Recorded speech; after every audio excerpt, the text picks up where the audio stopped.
have only themselves to blame as they lose here to the Mavericks, 111-107. This is one you had to have on this road trip. And now we'll try to finish off the road trip 3-3. But to do that, they have to beat a very good Houston team on the back end of a back-to-back in Houston tomorrow night in less than 24 hours. It's a tough task, and you're not sure who's going to be able to play tomorrow night for Golden State as well. Final score, Dallas 111 at Golden State 107. Man, you can hear the urgency in the voice of Tim Roy on the call as always for the Golden State Warriors, and it's because that's a game that hurts. That's a humbling defeat for the Warriors tonight with the Houston Rockets, obviously less than 24 hours away, but also with the Dallas Mavericks down essentially 5 or 6 rotation pieces. You think that you're riding high, 2-0 in the Jimmy Butler era, and you go into Dallas and get humbled tonight, honestly, at the American Airlines Center with Kyrie Irving scoring 42 points. The Warriors made a late run at it, down 10 in the fourth quarter. They rallied back.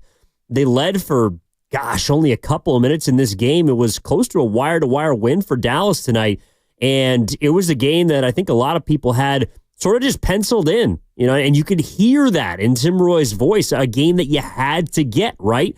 A game that right before Houston, right before the All-Star break, you would love to ride high with some momentum, and that's a loss that makes you say, well, maybe things aren't as good as we thought they were. But a lot to dig into tonight. This is Warriors Wrap-Up. My name is Evan Giddings here on 95.7 The Game, as you heard from Tim Roy. 111-107 tonight, the loss for the Warriors in Dallas, 27-27. And, just from a Western Conference standpoint, that is a loss that hurts for not just the reason of, well, you're playing Houston tomorrow, who's pretty much at full strength, and a team that's been top 4 in the West virtually all season. Though the Warriors have had good success against them, have played them tough in every game so far this year. But the Warriors are back in 10th.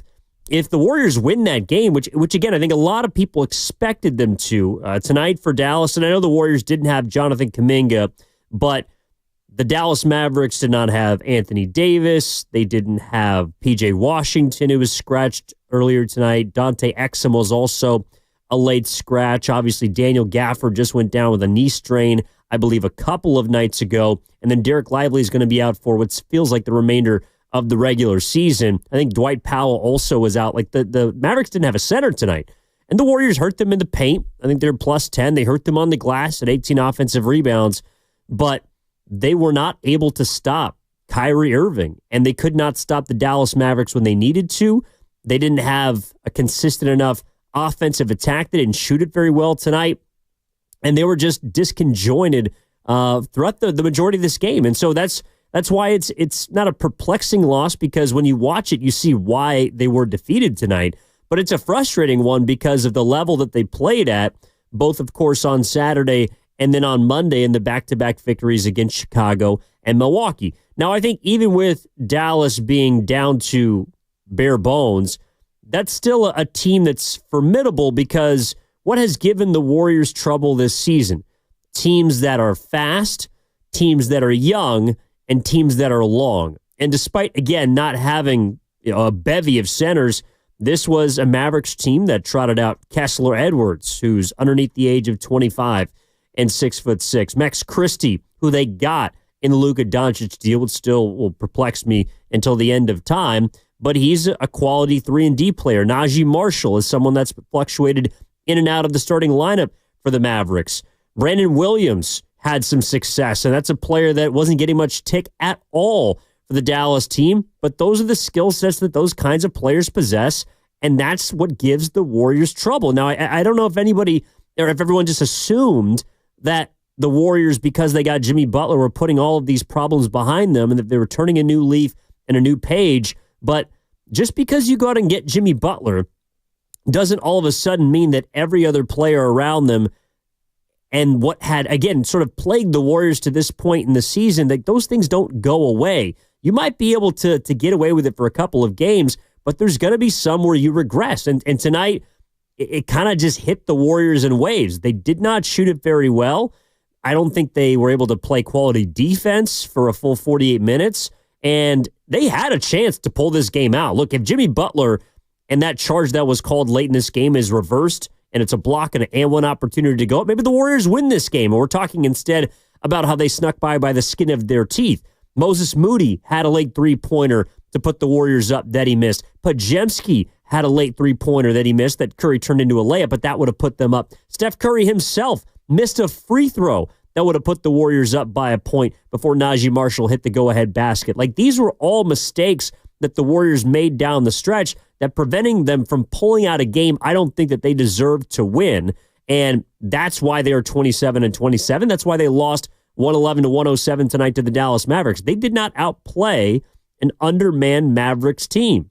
And that's something that they have to live with. Again, Curry played 37 minutes tonight. He's going to have to go to Houston tomorrow and play. And I think this is where, look, I was a fan of the Butler trade, but one thing that the Warriors did, well, a couple things. Number one, they got older and they stripped themselves of their best point of attack defender in Andrew Wiggins. Now, again, I'm not trying to argue that Butler's not a better player. And I think his impact over an extended period of time is going to be more positive, net positive than Wiggins. But you're going to see some nights, and I talked about this after the Milwaukee game.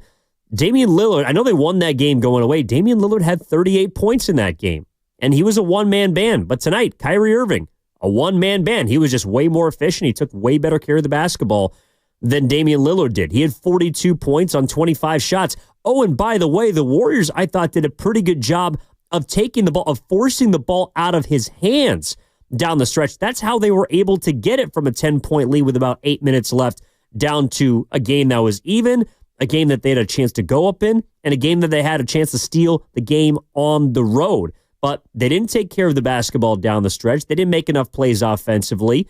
And I don't think that their offense right now is optimal, right? And it's going to take some time to kind of get Jimmy Butler into, I guess, a rhythm. But that was one thing I also noticed down the stretch. They didn't, and again, throughout the season, it's been a theme. The Warriors haven't really figured out what they're doing in crunch time or clutch time. This was the first clutch game that the Warriors had played with Jimmy Butler. And it was some good, it was some bad. They obviously lost the game, but there's some positives, some negatives that I take away from it. And I'll also open up the phone lines at 888-957-9570. Evan Giddings with you here on Warriors Wrap Up after the 4-point defeat to the Dallas Mavericks. Warriors fall back to 500 and are in 10th place in the Western Conference. But it's a good experience for the Warriors because you knew you were going to be in those situations. You're going to have to kind of win those sort of games. The Warriors also, by the way, now 1-21 when trailing after three quarters. And I think another game that's decided by 4 or less. They're like 5-7 in those affairs. But this is the first time we've seen it. And they're a reverse call away from maybe winning that game and us talking about clutch time a lot differently. But at the end of the day, I don't think we saw down the stretch offensively the Warriors be able to kind of figure it out. Like Curry turned it on in the fourth quarter after really struggling tonight shooting and overall not playing very well. I thought Draymond Green turned it on defensively in the fourth quarter, but they couldn't make enough plays and they didn't take care enough of the basketball. They ended up with 15 turnovers, and a lot of them came down the stretch of the fourth quarter. Steph Curry had a couple of really bad turnovers throughout this basketball game. Draymond Green had a couple bad turnovers. Jimmy Butler, who I think had only one turnover through his first 2 games, had 3 tonight, one of which, kind of in a period of the game when it was up in the air. But overall, down 10, 8 minutes left. They get back into this game. I thought they did a good job of forcing the ball out of the hands of Kyrie Irving and forcing other players to beat them. The difference was, whereas Steph and Kyrie were kind of going back and forth in the fourth quarter, Draymond made plays. Najee Marshall made a play for the Mavericks. Moses Moody couldn't make a play for the Warriors. And Kessler Edwards, Max Christie made a play for the Mavericks, and someone like Podziemski couldn't. And sometimes it does come down to those kind of thin margins where the others around the star talent on the floor has to make a couple plays, and the Mavericks, I thought, did that tonight more so than the Golden State Warriors, obviously, because they were able to win this game. But overall, a tough loss too, because also the Warriors, they had terrible starts almost to every single quarter in this game. Now, they finished strong, and so you could take that for what it is, but bad quarter starts, I thought, again, indicates that Steve Kerr does not yet have enough answers either to provide to this team or from the roster itself. Like if Buddy Hield and Quentin Post got played off the floor in the first quarter, and Kyrie Irving was getting whatever he wanted, but the Mavericks were getting whatever they wanted in the paint. Buddy Hield was pretty atrocious defensively, but Quentin Post was no better. And so Steve Kerr basically had to make a choice. And over the course of the 48, he might have made the wrong choice because Buddy Hield didn't shoot it, didn't play particularly well tonight, but he was going to have to live with one of those guys getting abused in this game. And I think the difference is right now, the Warriors don't really have an answer at the 2 spot because ideally, you don't have to rely on that position with Curry and Butler on the floor together. But because Curry wasn't shooting it well in the first half, Jimmy Butler is not a player that I think yet has found, kind of where he's going to be utilized best offensively. Tonight, you needed Buddy Hield to make some shots, and he just couldn't do it. Or you needed Quentin Post to be able to not be a minus 21 and just get run off the floor defensively. And unfortunately, he couldn't do it, I think, against a pretty good Dallas team. This is a Mavericks group that no matter if they've had 6 guys out or 6 guys in and at full strength, they've given the Warriors fits. And they've had, I think, now 5 of the last 7 games they've beaten Golden State. They're 2-1 against the Warriors this season. And that's another area where the loss hurts because you're looking up and down to these Western Conference teams, ones that you're trying to jump in the standings. And yes, the Warriors are only 3 games out of the 6th seed. As Steve Kerr has stated, that is the goal. But the only team you have a head-to-head tiebreaker with right now is Minnesota. You don't even have it right now against the Phoenix Suns, who are behind you, who are 1 game clear of the 10 seed, which is where the Warriors occupy. You're 1-2 now against Dallas. That makes the 23rd of February when you also retire Iguodala's jersey. Virtually a must-win game to have a chance at that tiebreaker. You got to start beating Western Conference opponents because something also I've noticed, the Warriors are now 17-19 against the West. The only other teams that are below 500 against the conference are teams that are in the lottery. And in fact, the Suns even have a 500 record against Western Conference teams. So, I think the Warriors are also, the 13-20 against teams above 500. Jimmy Butler is someone that you would hope could come in and help both of those areas. And in their first opportunity, unfortunately tonight, he couldn't be the difference. And again, it's one play. There's also, the referees were not very good in this game whatsoever.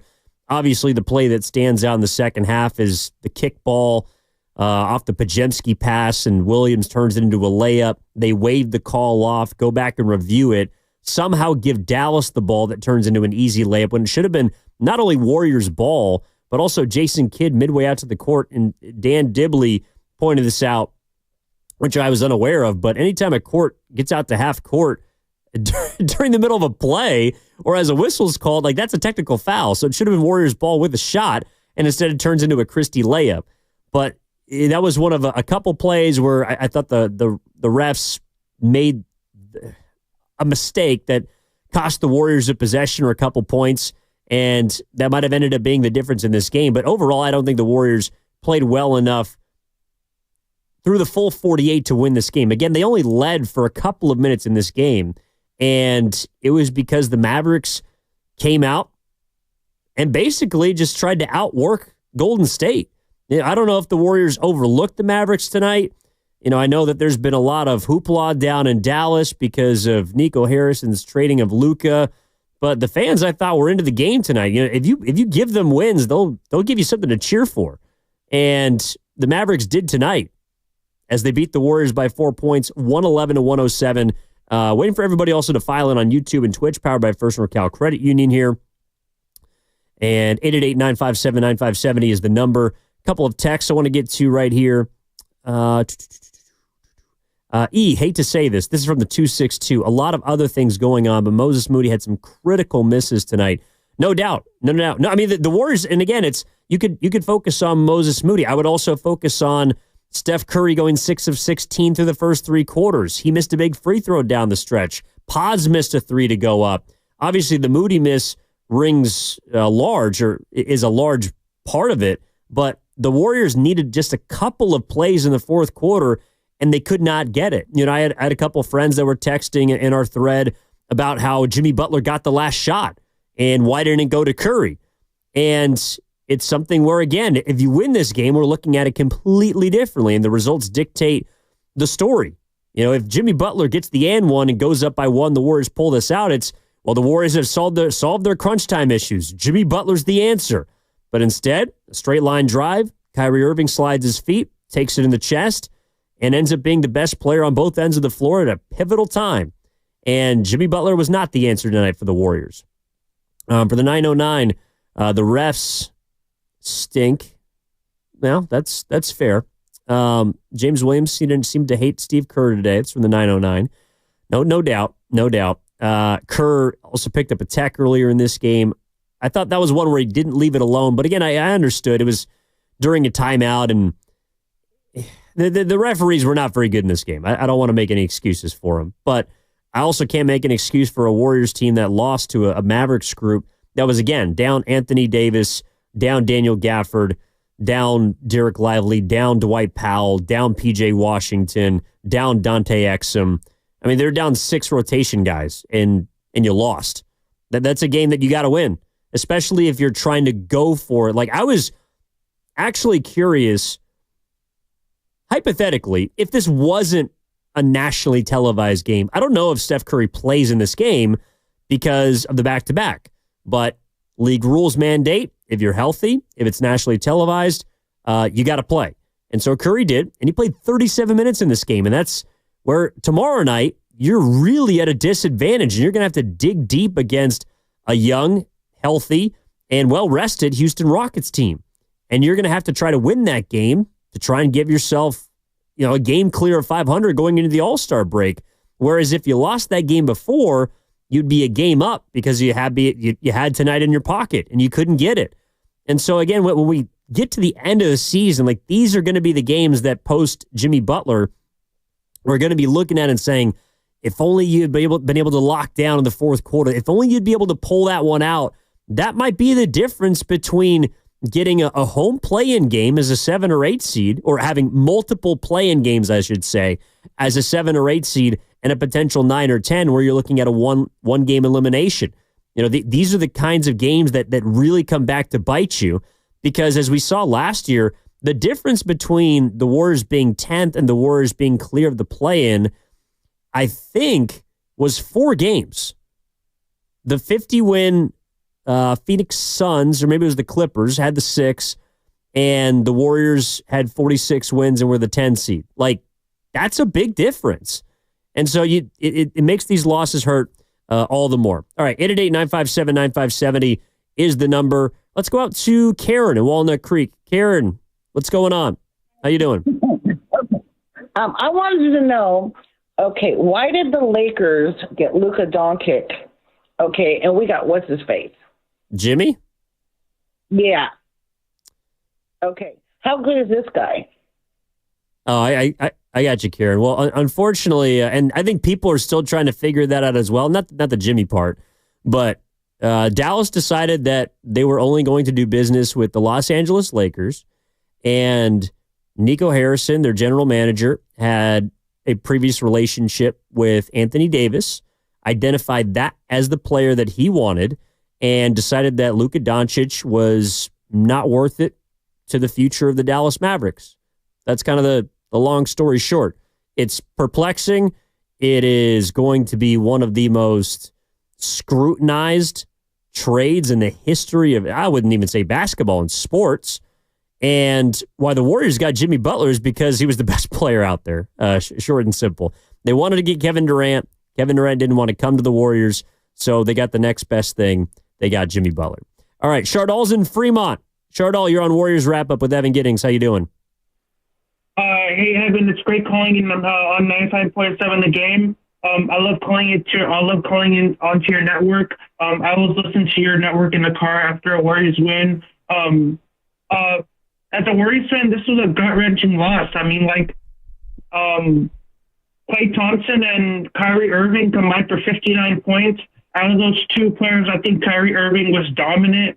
he was unstoppable. He couldn't miss from three. Like, that guy could not just miss. I mean, that's just how great of a player Kyrie Irving really is. But this was tough. I didn't want it to go down like this. It was a very entertaining game, but it was also a very stressful game too, on how the Warriors were fighting really hard in this game, and they were trying to come back in this game. And when I watched the game on TV, when the game was like, the Warriors were leading by one when Steph Curry hit that three, and then the Warriors were up by a point, they weren't able to hold on to that, and then they lost. So this is a problem with the Warriors. Like, they have lead. Even if it's a short lead, they can't hold on to it, and they let it go. I got you, Sardal. Yeah, no doubt, man. I think, look, point taken. And if there was one thing that stood out to you, I'm curious as to what it is, because to me, this was, again, it's a little bit of it's who the Warriors are. Like, let's be honest. And I know that Jimmy Butler is a talent and a player. I think it's going to take some time. Like, the first two games were against either less than whole or bad opponents. And the Mavericks were less than whole, but again, they're much different than the Bucks because they're younger and they're faster. The Bucks are old and slow and expensive. And without Giannis Antetokounmpo, they're nothing. And so I didn't think that the Warriors would lose this game, but I did think that even with all the players out for the Mavericks, that this was going to be a tough one. I thought it was going to be a close game. And I was hoping that Jimmy Butler could be the difference in clutch time. But, one thing that, again, it's also, too, Steph Curry was really good in those two games that they won. And I know that Jimmy was awesome, too. We got to the free throw line 13 times in both games. But Steph Curry was not very good tonight. Let's just call it what it is. I know that he had 12 points in the fourth quarter. I'm not even going to talk about the free throw miss. You just 9 of 23, 4 of 14, 4 of 13 from three. He had 25 points on 23 shots in 37 minutes. They needed more from him. And they got everything from him the last two games. But at his advanced age, when you're playing a third game in 5 nights, tomorrow a fourth game in 6 nights, you're going to see him get a little bit worn down. And it's again, one of the reasons why I suspect that if this wasn't a nationally televised game, Curry wouldn't have played. And I don't know if he's going to play tomorrow against Houston, but that's what you got to figure out, how you can, again, kind of, I don't know, load manage this thing the rest of the season. Like, they're not all of a sudden just going to turn back the clock. Like, the last two games, Steph, Draymond, and Butler looked like they were 30 years old. Tonight, I think all three of them looked like the age that they are. Even Draymond Green, and you're right, 909. Draymond had a couple of careless turnovers tonight. Now, he and Curry turned it on in the fourth quarter, but they both played, I thought, pretty poorly or subpar through the first three quarters. And at that point, you had kind of been put in a hole. You had to dig yourself out of it. They nearly did, but those games are going to happen. And I think for Curry, it's because, he's playing 3 games in 5 nights. He's playing a lot of minutes. But also for Draymond, I think it's because the Warriors, they're at their best when he's at the 5. And it's kind of a damned if you do, damned if you don't situation where Draymond's got to play 5 because on a night like tonight where there's a really quick guard, you got fast wings, Quentin Post is going to get played off the floor. And Kevon Looney is not a guy that you want playing, or at least I wouldn't prefer to play 30 minutes a night. And so if Quentin Post is getting played off the floor, you need Draymond to play the 5. And he can do that. Like you saw in the fourth quarter, he made a couple of awesome plays. He had a couple of a really big block, a quality steal on Marshall. He had an excellent contest on Chrissy on a straight line drive where he went straight up and forced a miss. He can do that, but he pays the price for it, and it's taxing. And he's 34 years old, and so he's not going to be able to do that for a full 48, or tonight he played 31 minutes. 31 may not seem like a lot, but Draymond's going to give you out of the 31, like I would say 8 to 10 elite minutes of defense. But those other 21 minutes matter. I mean, there was a play, and it was, of course, after the refs blew the kickball call, with Pajemski and Williams. But they take it out of bounds, and I think it was because Draymond had committed a foul on Williams the possession before, along with maybe being frustrated with the referees. But he just allows Christie to go straight to the cup, and he looked tired to me. And he took that possession off, and that's fine. Like, you can do that when your offense is clicking and when you're not turning over the ball. You can't do that in a close game, and you can't do that when you're trailing by 8 or 10 points and you're trying to dig yourself out. Like, you need every possession. And so those kind of mini lapses of judgment or lapses of stamina, those are going to hurt the Warriors more and more, because Draymond, I think, has to play the 5 if the Warriors are going to be at their best. And that's something we also got a glimpse of tonight. The closing lineup, which was Curry, Pajemski, Moody, not Kuminga, Freudian slip there, Draymond, and Butler. I think when Kuminga's back, he's got to be in that finishing 5. And the reason is, I think Kuminga has the best chance for the Warriors to try and find some player that can play more than 15 minutes that can also be a good on-ball defender. With all due respect to Jimmy Butler, he's not that player anymore. Kyrie Irving took him to school, and Kyrie's a great player. Not every team has a Kyrie Irving, but there's a lot of teams with quick point guards. There's a lot of teams that can break you down off the dribble, and I thought that dribble penetration was the biggest issue for the majority of this game for the Warriors defense. And that's not something that's going to change unless someone like Kuminga can come back and positively impact it. Butler is no longer a dominant point of attack defender. I think that Kerr in the second half went away from post and went to Moody because he was trying to figure out if they could stop Kyrie, if they could stop the dribble penetration from the Mavericks. And Moody's not bad, but he's obviously not an elite defender. And he also, unfortunately, misses a lot of open threes, it appears. But that's something that the Warriors are going to have to deal with. So they're going to have to be better offensively. Like, what they did at the deadline is they made a choice. They made a choice to trade arguably their best perimeter defender for a player that was going to overall upgrade their offense. And if their offense, like tonight, is not clicking, they're not getting to the free throw line as much. I know they were 15 of 18, but Jimmy Butler only got to the free throw line 6 times. The first time he had a first 2 free throw trip was in the fourth quarter.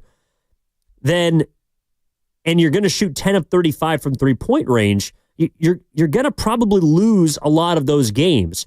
If you're not getting to the free throw line, you're not making threes, and you're missing, a lot of layups, which Jimmy Butler was also a culprit of tonight. They were around 50% inside the restricted area, and league average like 65%. So even though they were half, it was not very good. They missed a lot of bunnies tonight. And offensively, I thought the time where they played best was when they played with kind of a controlled chaos. At the end of the second and end of the third quarter, when they made their runs, they were getting offensive rebounds. They were kicking out. There were long shots and loose balls they were getting to. They were hustling. They were turning empty possessions into second chance opportunities. And that goes and comes, and it's kind of a little bit of a roller coaster ride. Sometimes it's there, sometimes it's not. It's not predictable. And their offense tonight was not very predictable. And defensively, they were not good enough. And I'm not sure. That's kind of an underlying concern that I have and had when they made the deal, which is, how is their defense going to be good enough to get the amount of stops that they need? And tonight, they couldn't do it. The Dallas, I think, overall was not great offensively. They shot over 40% from 3, but they didn't really get to the free throw line much. Kyrie hit some really tough shots, but overall, to me, it was because of the lack of execution on offense down the stretch of this game. I thought defensively they played fine against the Mavericks tonight, and the referees certainly didn't help. And in a thin margin for error game, that's going to come back to bite you. But again, the Mavericks were missing 6 rotation guys. There's no excuse for losing this basketball game, especially when you got a Houston team that's going to be a real uphill battle. Not to say the Warriors can't win it tomorrow, but it's going to be a much more difficult game than you saw tonight. All right, 888-957-9570 is the number. Evan Giddings with you on Warriors wrap-up on 95.7 the game. 111-107. Warriors fall to Dallas, back to 10th place in the West, back to 27-27 at 500. Let's go out to Chicago and talk to Alex, who's got a bright spot. How's it going out there in the Chi, Alex? How we doing? What's going on, brother? How's everything going? I'm doing pretty well. My man. What do you got? Hey, man. First thing first, man. I thought the Warriors, defensively, I felt like they should have pulled the double team strategy a little bit earlier. Kyrie was lingering around 25. They should have started saying, hey, let's kind of really clamp down on him and take him out of the game. That really should have been a priority the entire night. But overall, man, I'm not disappointed in the loss. I actually expected them to lose tonight with the 2 away games that they have won. Steph Curry having a sort of a shooting drought tonight. It was expected because the last 2 games he dropped almost, close to 35, 40 points, 2 games back to back. So, I'm not looking at – I don't have any expectation for this man to come in and night out and give you 37, 38 points to get you over the hump. It should have been relatively somebody else this time around. But I'll give them this loss. I'm actually okay with this loss. The game tonight is the game that's pivotal, I believe, because we need to go ahead and beat the Rockets. And I think this game will be a bit more of a test to see where the Warriors really are based on the trade situation. So, yeah, man, I give shout out to Dallas, man. They played a great game. Kyrie Irving had a legendary game tonight, 42 points.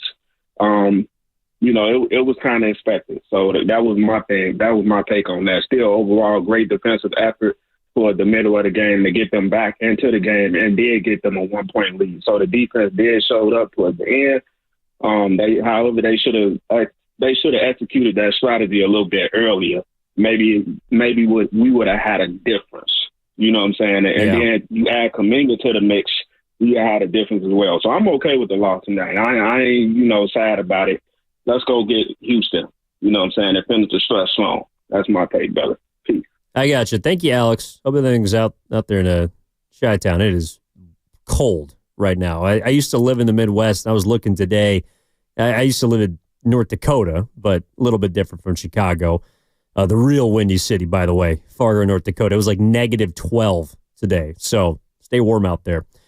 The thing about it, like in the grand scheme of things, I agree with you, Alex. I don't think that there's a massive concern level off a loss like this, but I don't want to sugarcoat it. The loss does hurt, and whether you expect it or not, maybe you're smarter guy than me, but this is a game that you got to get.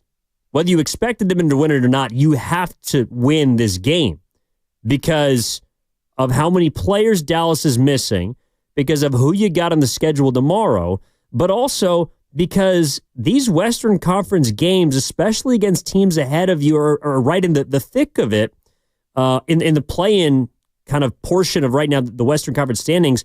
You need to beat those teams. You got to start stacking some wins against those groups. Again, they had a chance. If they win tonight, they cleared Dallas for 9th, and you go up 2-1 in the head-to-head. So if you win on the 23rd, which is a home game, ideally a better chance to win, well, then you have the head-to-head tiebreaker against Dallas. This is a game that you could look at, again, in a couple months and say, gosh, that's the difference between the Warriors being an 8 seed and a 9 seed and playing a single elimination game. And those kind of, those head-to-head matchups are going to hurt you. Now, instead, you're back to 10th. You're 1-2 versus Dallas. And you almost have to win that game on the 23rd. You're also 17-19 against Western Conference teams. So if you are even in a head-to-head with, say, another opponent in that play-in jam pack, you're going to need to win in the West. I know what you're saying, and I think the Warriors defensively, to me, maybe a better way to put it is, I think they played their situational defense was good tonight. Overall in the first half, they did not play well. Buddy Hield was a turnstile. Quentin Post was getting abused. But situationally, when they had to turn it on, I thought they did play well defensively. And you're right. Maybe they tried to take the ball out of Kyrie's hands a little bit too late. But the others for the Mavericks made enough plays for them to win that game. Down the stretch. And I thought, this is a perfect example of where I think the two offenses were different.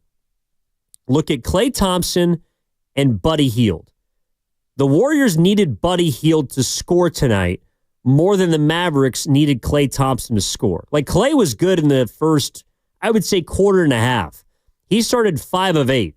He finished 1 for 11. Klay did not have a good shooting night tonight. He was not very good offensively in the second half. In fact, he missed a wide open dagger down the stretch, and the Warriors were able to live with that because they took the ball out of Kyrie's hands. But the difference is we're not thinking about Klay going 6 for 19 because Kyrie carried the load, because Kyrie had 42 points.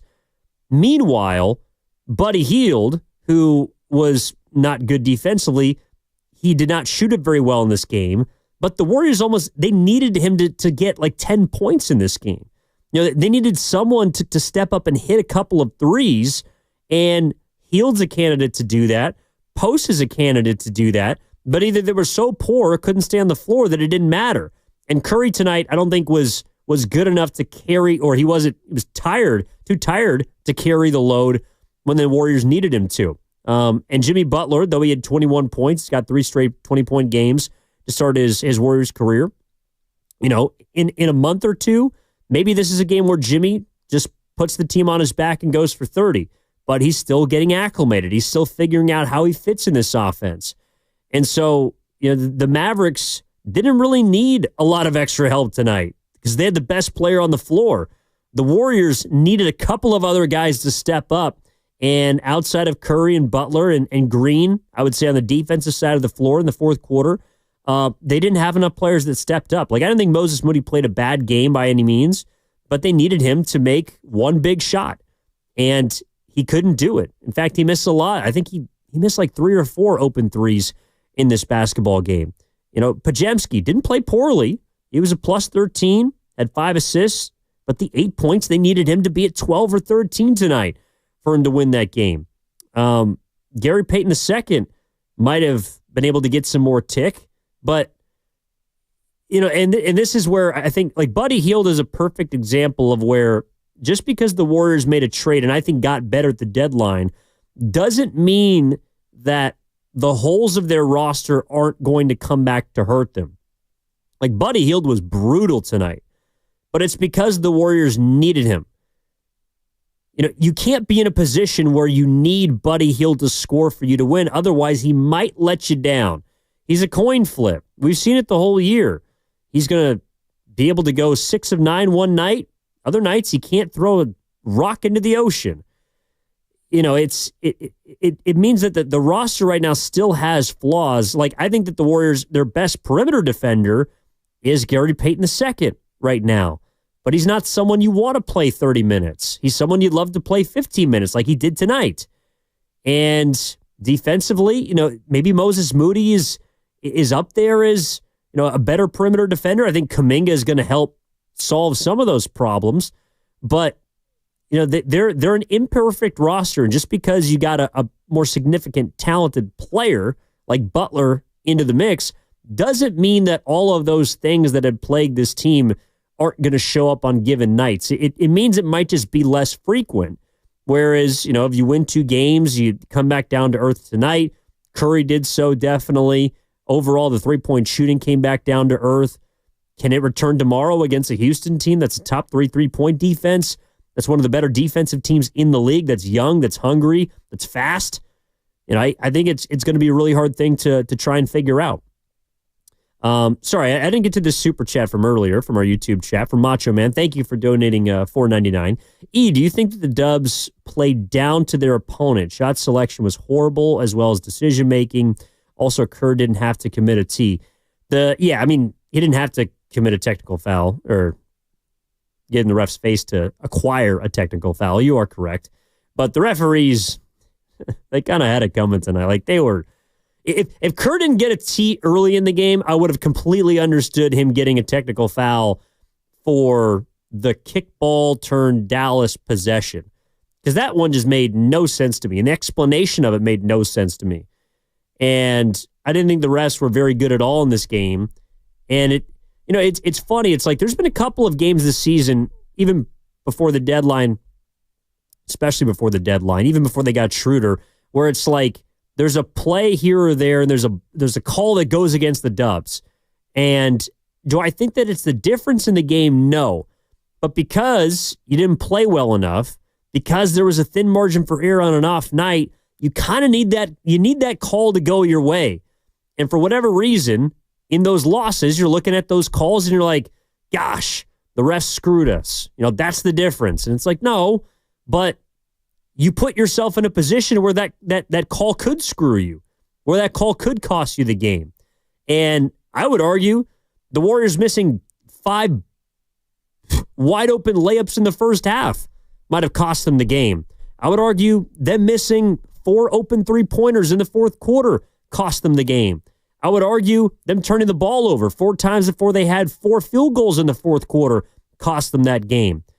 I would argue a couple missed free throws, especially Steph's down the stretch, could have cost you that game. You roll it all into one, and you're looking at a 4-point loss, and there's all these things that you could have done better, and altogether is the reason why you really lost this game. So thank you for your donation, Macho Man. I don't think they necessarily played down to their opponent tonight. I think that they came back to earth because, again, at the end of the day, the Warriors are an older, top-heavy team. And there's going to be letdown games like this where Curry doesn't have as much energy, Draymond doesn't have as much energy, maybe even Jimmy Butler, as he gets more minutes under his belt and is playing more basketball, though I think he's getting himself in shape right now. After 15, 20 games at age 35, he might have a couple of letdown games where he looks slow or gassed or a combination of both. And so I think that's what kind of hit me again tonight. It's like we've seen these before, right? We've seen Curry struggle to shoot the basketball. Even though he played well in the fourth quarter, he can summon it for periods. Draymond can summon his defensive prowess of old for periods, but not for an extended period of time where the Warriors can win the game. Steph Curry is a better basketball player than Kyrie Irving, but he won tonight. I mean, that was, if you want to just be simple, that was the difference in the game. The Mavericks had the best player on the floor. And when you have the best player in a game and it's tight and it's close, you have a very good chance of snatching it. And that's what the Dallas Mavericks did tonight. Even when the Warriors tried to double team it, there was a play with like a minute 40 left where Kyrie curls off a screen and Moody's trying to get to him and a double team tries to collapse, but Kyrie gets the shot up too quick and he nails a 3. And it's like, damn, he just had a sliver of space, a little hint of daylight. He threw it up and that ball was going in. So, the Warriors, I think, had an opportunity to steal this game, but in my opinion, they should not have won this game. This was an opportunity for them, but they did not play well enough to win. To clarify, they did not play well enough to beat the Dallas Mavericks tonight. All right, let's step aside. If you got a phone call, 888-957-9570 is the number. Evan Giddings with you on Warriors Wrap Up. We're going to take a quick break, come back, and there's something else that I think it. Again, it's kind of on the defensive end, but there's something else that stood out to me tonight, and I think it could be a problem going forward for the Warriors, but I also might have a solution, especially in these sort of crunch time, clutch time games where we saw for the first time with Jimmy Butler, the Warriors have to try and play. Unfortunately, they lost tonight. We'll also hear from Steve Kerr, spoke after the game. We have our Chilton Auto Body Crash on the Board segment coming up as well. But your calls and texts, as well as messages from YouTube, 888-957-9570. Evan Giddings back after this on Warriors Wrap Up.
on top by one. Curry! 15-4 run. And the Warrior fans in attendance explode now. It's 102-101 Golden State, 3:31 to go. We'll keep it here. Now back to Warriors Wrap Up on 95.7 The Game. Voice of the Warriors, Tim Roy on the call. It felt like that was kind of the shot that it felt like, God, they got, but then weren't able to follow up the entire second half. I mean, they closed the gap. They got within one. They went up for a little bit, but they didn't lead for more than like a couple of minutes in this game. I mean, this was as close to a wire-to-wire win for a depleted Dallas group as there could have been. And it's a loss that stings, considering you got a good Houston squad that if you lose to tomorrow night, puts you back below 500, and potentially with a Phoenix win, puts you back out of the play-in position. Tonight, if you win, you would have jumped Dallas for 9. You would have had a chance to win the head-to-head tiebreaker, which could come back to get you a home or at least 2 play-in cracks, maybe even a chance at the 6th seed. But now you're still 3 clear of the Clippers, 4 teams ahead of you. Got to put your head down and go back to work. This is Warriors Wrap Up on 95.7 The Game. My name is Evan Giddings. 888-957-9570 is the number. I've seen a lot of people in the chat, and I think understandably so, across social media as well, talking about Buddy Hield, for example. And before we get to Steve Kerr, I do want to talk about Hield because to me, he's an indication of the Warriors roster still having issues. I don't think that it's as simple as play Moody at the 2, or when Kuminga comes back, move Butler to the 2 and have Kuminga play 3 with Draymond at 4 and Post at 5, or have Podziemski play the 2nd spot. I think Pods has been really good coming off the bench for them. That's not a role I want to move him out of. Buddy Hield is someone that you have to position yourself to where whenever he scores, it's gravy. And whenever he doesn't, he can't kill you. But tonight, when the rest of your offense wasn't clicking, the fact that Buddy Hield had 3 points and 1 of 9 shooting, it did kill you. It was a big difference in this game. Hield's out there because he spaces the floor. He's a threat. And also, if you take a look at the numbers, Curry plays well alongside Buddy. Like that's the real reason why Buddy's out there as many minutes as he is because Curry is a plus when Hield's on the floor as a pairing. But he's going to get picked on. But also, everybody on the Warriors was getting picked on tonight. Like, they put, in the second half, I don't know if you noticed this, they not only made the switch with Post coming out, Moody coming in, they put Jimmy freaking Butler on Kyrie Irving.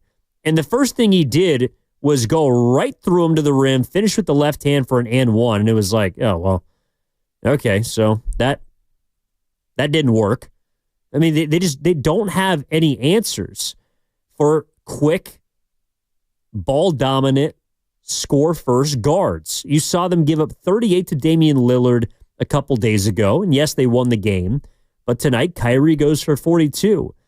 Jalen Green is someone that hasn't played well against the Warriors, but a reason for that is because you had both Wiggins and Kuminga in both of those games that you played prior. You won't have either of those 2 players tomorrow, and I would venture to guess that Jalen Green is going to play pretty well because he's going to have an easier job penetrating this Warriors perimeter defense. And the Warriors are a better offensive team, but when they have a bad shooting night like they did tonight, they turn the ball over late like they did tonight, and they're kind of clunky offensively.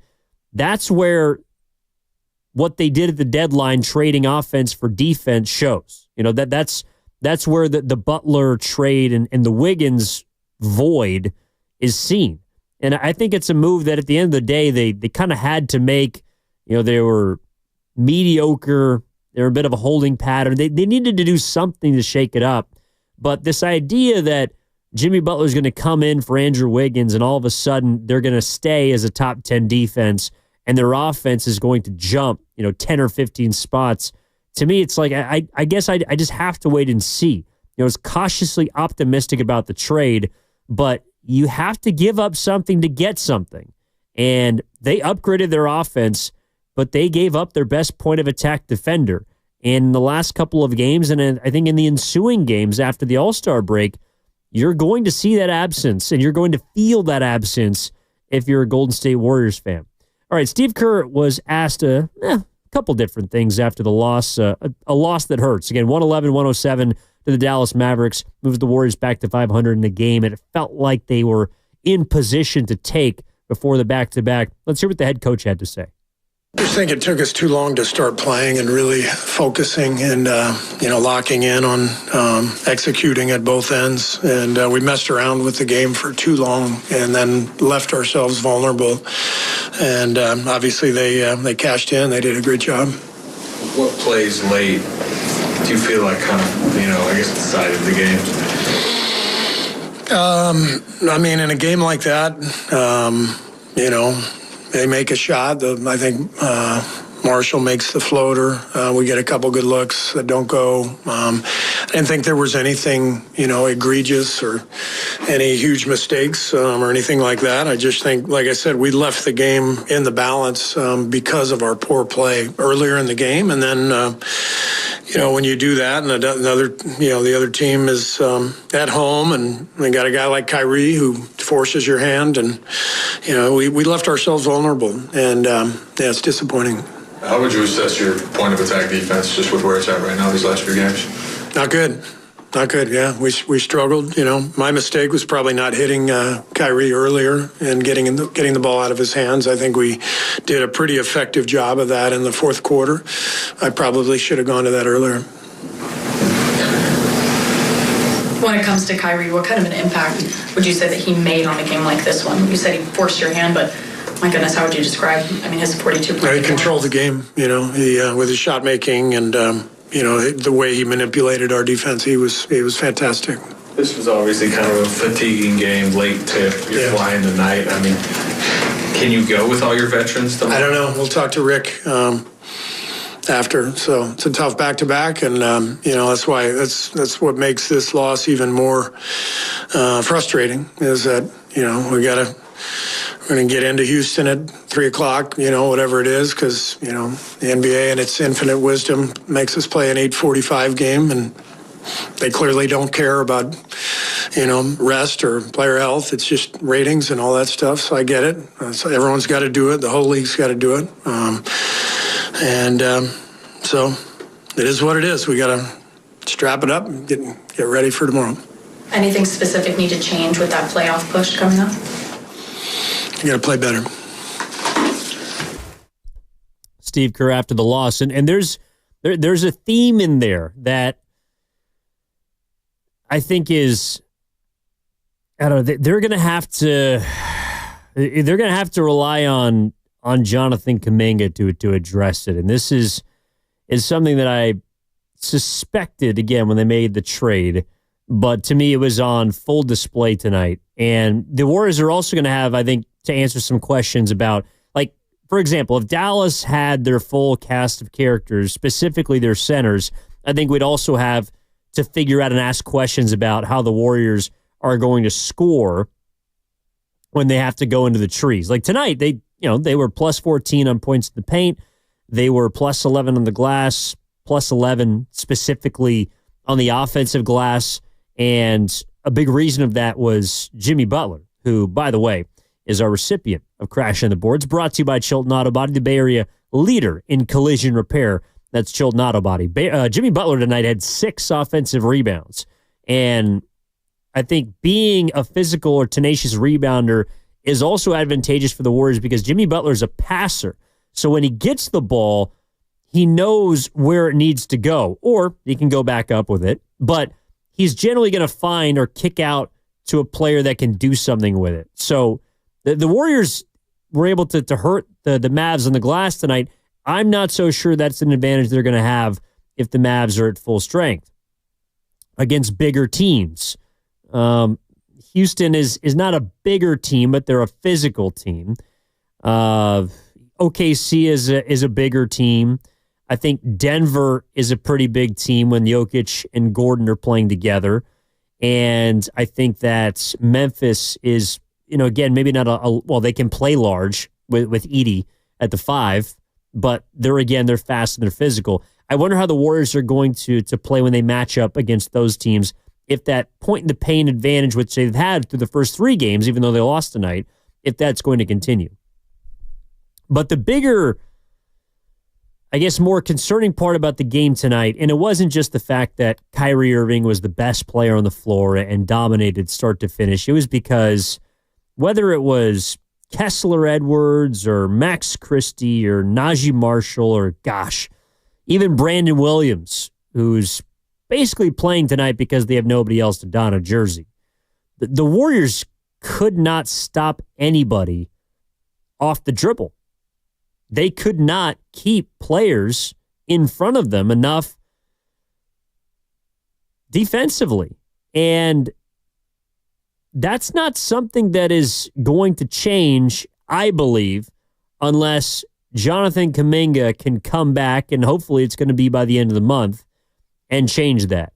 I know that everybody thought that before the deadline, Kuminga was a player that was going to help the Warriors' offense, right? He attacks the 10. He gets to the free throw line. He plays above the rim. He gets downhill better than anybody in the Warriors. And all those things can be true. But the more that I think about it, especially watching these last 2 games where Lillard goes for 38, Kyrie goes for 42, to me, they're going to need Jonathan Kuminga to make a bigger defensive impact than offensive impact. He has to be the guy that's going to stop number 1 options, or at least make it difficult for them. Because I don't see a player on this roster right now, with all due respect to Gary Payton II, to Moses Moody, to what Jimmy Butler used to be, because he used to be that player. I don't think he can be that guy at age 35. Jonathan Kuminga is going to have to be the point of attack defender that Andrew Wiggins was for this squad, or at least similar to that. Because if not, there's going to be a lot more nights where these guards, and there's a whole lot of good ones around the NBA, are going to fill it up against the Dubs, or opposing offenses are going to have their ways, and perhaps it's even in crunch time. They're going to be able to get into the teeth of the defense and hurt the Dubs. And if the Warriors aren't clicking offensively, it's going to be really hard, I think, to put together stretches of quality basketball. And the Warriors made a philosophical choice at the deadline to kind of shift their identity from defensive-minded to offensive-minded. And the player, to me, that can help them bridge the two, or that can help them play the best two-way basketball, which is obviously the goal, it's Kuminga. And I just feel like the more that I watch this new version of the Warriors, I'm seeing the void not necessarily be on offense, because Butler can really help you there. But the void is defense, and it's perimeter defense. And I think Kuminga, if this team is going to reach its ceiling, how far they go, I'm not sure. But he's got to be that number 1 defensive player. And I'm not sure if he's ready to do that yet. He's got the tools. He's physically capable. And to me, that's also going to determine, for example, how much he gets paid this summer, because there was an article written this morning by Anthony Slater, and in it are a lot of pretty illuminating quotes from the owner of the Warriors, Joe Lacob, about how, well, yeah, of course we're going to keep Kuminga. We're going to pay him. That was something that I also thought they were going to do. Like the 2 things I felt like they would do at the deadline would not be to mortgage first-round pick beyond this season, which technically they would have done if they could have gotten Durant, and trade Kuminga. I didn't think they were going to do that either, which technically they would have done if they were able to get Durant. But they didn't do either of those things because Durant didn't want to come here. Jimmy Butler's their guy. Thus, you look at what they got in their books for next season. 5 players under contract at about $160 million combined, with Butler being one of the 50s now. And that gives you about $47.9 million between how much money you have on the books and the second apron, which I don't think the Warriors want to go over. They're going to be in the tax, but they don't want to hit the second apron. So it's about $47.9 million. That means you have that much money to pay Kuminga and fill out the rest of your roster. You know, it means that Kuminga could be a $30+ million player this upcoming summer annually. But to me, it's it's as much going to be about what he can do offensively as the kind of impact that he can have defensively. Because if he can be the player that's able to play against the SGAs or the Brunsons, the Maxis, the Lillards, the Murrays tonight, the Irvings, if he can be that guy, well, then I think we might be looking at a $30+ million player. Because right now, I'm not sure he's proved that to me. And the Warriors will be paying, hoping that he could transform or evolve into that player as he steps into the prime of his career. But right now, that's kind of the biggest void I feel like that's on this team that, of course, they traded away for a reason they deemed was worth it. And I think at the end of the day, they got better. They got a legitimate second option, and they created more of a structured hierarchy for this team as far as 1 through 8 and the top players on this team. They're not a perfect team. We saw tonight. You got a problem at shooting guard. You might have a problem with your starting center. Your overall starting lineup is a bit too offensively geared, and when you're not hitting shots, then you're compromised defensively. There's still holes with this roster, but they were able to fill at least a big one by grabbing a number 2, and I think a player that could also sometimes be a number 1, and Jimmy Butler. But they got some other things they have to figure out too, and I think Kuminga is definitely going to fit into that picture. All right, from the 650, I think it's amazing that the Warriors were in a position to win, given how bad they played and how fortunate the Mavericks were. Number 1, turnovers. You are correct there. Number 2, missed layups. No doubt about it. Number 3, missed free throws. Well, definitely a big one by Steph down the stretch. Number 4, missed three-pointers, especially the open ones. Poor sets and movement. Bad calls, missed defensive assignments. Kyrie played out of his mind. No, you're right. All those things happened that led to the Warriors' loss. And so you can look at it as saying, well, a bunch of those things happened, and that's the reason they lost by 4. I guess I would point to, well, some of those things might not just be a one-off, like a one-game thing. If you're not going to be able to stop point of attack, Kyrie playing out of his mind might be Jalen Green tomorrow playing out of his mind. After the All-Star break, you get the Mavs again. You get Memphis. Maybe it's Ja Morant. Missed defensive assignments. To me, it's, they didn't play consistently enough. But I also think it's because they're a top-heavy team that's a bit older. And Steph and Draymond and Jimmy, more so Steph and Dre tonight, I thought were subpar for the majority of the first 3 quarters. And they played out of their minds to try and dig out of the hole that they helped create.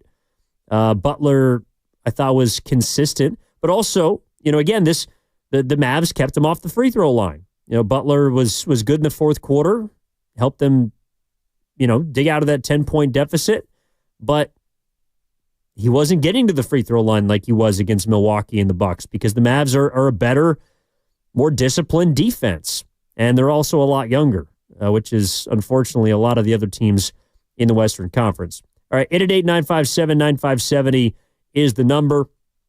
Evan Giddings with you on Warriors Wrap-Up. There's also one more thing I did want to get to here before we send things off. And it was... Oh, the fact... That's right. Well, we saw the first clutch game for Jimmy Butler. And I wonder how people felt about him getting the last shot. I think that is something that I don't know if it's Butler having the ball in his hands in the fourth quarter. But I think for Jimmy to get into a rhythm offensively, like he's kind of been deferential to start his time here in Golden State. I think that maybe tomorrow, if Curry, for example, doesn't play, because he played 37 minutes tonight, it's a back-to-back, or beyond the All-Star break, what I want to see Jimmy do, and especially with that second unit, is be put on ball more, especially in the middle of the floor with space to operate, because he's a willing passer. He's a good shot creator. And I think he's also someone that, when comfortable, is not afraid to take those 18 and 19-foot pull-ups. We haven't really seen him go into his bag offensively yet. Everything that he's scored has primarily been at the rim.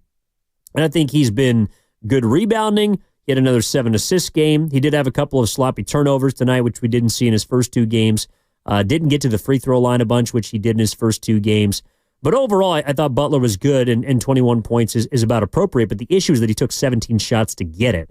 So I think that the Warriors can try and get Jimmy going more early in the ball game, which also down the stretch might be able to help them, because I think that while Steph is certainly the biggest threat on the floor and demands the most attention, teams are going to do like say what the Warriors tried to do to Kyrie, and I thought they did with some effectiveness down the stretch, would just blitz him. Just throw two guys at him, get the ball out of his hands, and live with someone else hurting you. Well, on the Warriors side, that someone else hurting you is going to be a player in Jimmy Butler that legitimately can do some damage. And I just don't know whether it's because he's been deferential, the Warriors haven't prioritized him offensively. It doesn't really feel like he's been forceful through his first 3 games. He's letting the game come to him. It's something that I do really like about him, that he kind of just reads the flow of a game and he doesn't try and impress. But I think in order to feel a bit better, to get more into the rhythm, especially on a night like tonight where you're not making threes, it's a little clunky. These are the kinds of games where it's going to be more late shot clock. You're going to have to throw it to a guy and he's got to make a play. And as much as I do love Steph, Butler's more of the traditional throw it to him and go get us a basket. Wiggins had the ability to do that at times. Butler's got to be that guy now for Golden State. And I think in clutch time, I didn't have a problem with him taking the last shot because, again, if they turn that call around, if it's a block on the floor and an and one, that's a chance for the Warriors to go up and potentially steal this game. So I thought they made the right decision by giving Jimmy the ball. Kyrie made a hell of a play on defense, drawing the charge, just like he was awesome offensively tonight. He was the best player on that possession on the defensive end. So I think it also was a good experience for the Warriors to have that final 2 minutes, game in the balance, Butler, Curry, Draymond, seeing what they're going to do when eventually Kuminga comes back and I think fits into that final 5, because and maybe the 2 spot is Pods. On some nights, maybe it could be Moody, maybe it could be Pajemski. But tonight, their best 5 was on the floor to finish in crunch time. And that final 5 is also, maybe going to fluctuate throughout the rest of the season. But if you have a final 4, then that last spot again becomes less in the air. Right now, they don't really have, I think, a set starting lineup because 2 of the spots are inconsistent, and that's the shooting guard position and the center position. TJD's been phased out because Quentin Post helps you on offense. Tonight, he was he hurts you defensively so badly that you had to take him off the floor. And Buddy Hield hurt you so bad offensively that I thought Kerr stuck with him too long. But at the same time, it's like they don't really have a ton of shooting threats on this roster. And that's where, again, some of the holes of this team have been highlighted a little bit. Yeah, I mean, I hear people saying, you don't want a certain player in at the end of games, but I guess it's kind of just reading the flow of the game, and that changes every single time. I do think that there has to be some sort of consistency. Like the Warriors have had 32, now 33 starting lineups. That's the most in the NBA. I have to imagine in closing lineups that they're around that mark too. That means that they don't necessarily know who they're going to for their final 5 of the game. And I don't think that that's also going to change. Like, I think Kerr's going to have to continue to tinker. I think on some nights he's going to be correct. On some nights he's going to be wrong. And on most nights, he's going to need Curry and Butler to basically bail him out. Because at the end of the day, your players have to make plays. And the Warriors did not make enough plays tonight. Like, if Moody makes that open 3, if Pods makes that open 3, heck, if Butler gets called for a block instead of a charge, maybe we do look at Kerr in that closing lineup as having some more success. Maybe Pods does need to be in, but we don't know if they're going to make those plays unless they're on the floor. So I like the fact that Moody got that experience tonight. It hurt the Warriors, but that's good experience for him. That's a learning experience. Kerr trusted him down the stretch, and they might have got burnt by it, but ideally in the long term, that's going to be what can get Moses Moody to the next level.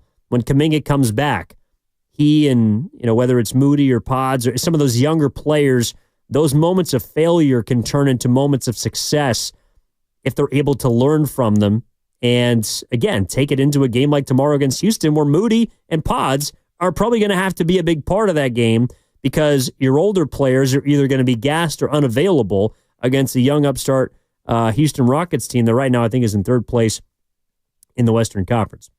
All right, that'll do it tonight for Warriors wrap up here on 95.7 The Game. Big thank you to everybody that has chimed in, called in, texted in, chatted here on YouTube, brought to you by First NorCal Credit Union. Tomorrow night against Houston, Mark Grandy's going to have pre and post for you. I'll be looking forward to covering NBA All-Star Weekend, so keep an eye out for everything we got going on 95.7 The Game. Going to be at the Rising Stars game, going to be at All-Star Practice, going to be at Saturday night in that event, going to be on Sunday, of course, at the NBA All-Star Game. Looking forward to see. Heard from a little bird today that Curry might have something planned for Saturday. Might be at the three-point contest. Might be something a little bit different. But I think we're going to see Steph both nights of the weekend, which I am most certainly looking forward to. Also, on Friday night, myself and Mark Grandy are going to be hosting a live show from 6 to 9 at Terrell Owens and Chad Ochocinco's cigar party at Amador Cigar Lounge. And there's going to be a lot of different guests coming through. Dusty Baker, couple of other All-Stars. I think Tim Hardaway is going to be there, perhaps Rich Mitchman. That's a shout-out to Guru. Mitch Richmond. And a lot of other players, too, are going to be in and around the Cigar Lounge. So stay tuned for that. Again, 6 to 9 on Friday. But overall, big thanks to everybody that has tuned in. And we'll talk to you next time. The Warriors fall tonight to the Dallas Mavericks, 111-107. You've been listening to Warriors Wrap Up here on 95.7 The Game. Enjoy the rest of your night. I'm Brian Tedesco,